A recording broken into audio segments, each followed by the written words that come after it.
what about Universe? Well, Universe is a continuation of Classics, but not the continuation of Classics that's still going on. But the short time that Universe had, it was actually pretty spectacular. So why don't we have a look at Universe Prowl? So what you got going for yourself, low man? Well, being like I said, part of the Classics line, he's actually a redo of the original G1 mold, and it looks spectacular. Check it out, the robot mode is quintessentially Prowl with the hood chest, door wings, overslung missile launcher things. You know how it goes. But being that it's better than a G1 toy, he actually has better articulation like elbow joints, wrist swivels, knee joints, a waist swivel. He can do high kicks that rival animated Prowl. This guy's just posable out the wazoo. He even looks better when he has the gun that he's supposed to come with, but I don't still have anymore. Sad face emoji. But gun or not, it still looks pretty damn good and looks great on your classic shelf. And I know that there was an even newer version of Prowl that came out in Combiner Wars, but come on, this is the way to go.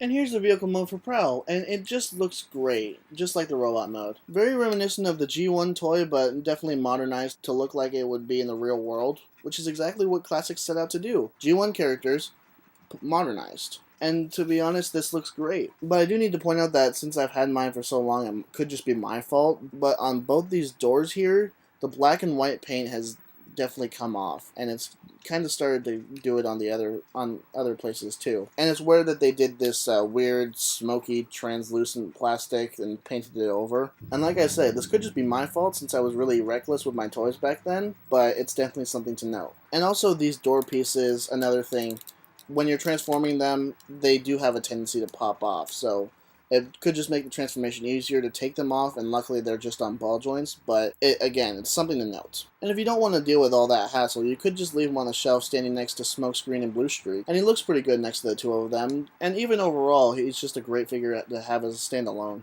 But Universe did come out with the other two, and they didn't have this light bar up here, so if you want this mold, there are two other types of figures that you can go with, but this one is the one that I went with, and I'm very happy for doing so. Alright, there's review number 3 in a row, and I'm going to go lie down and later look for a job. You all know who I am, and remember, don't grow up, be nerdy, not boring.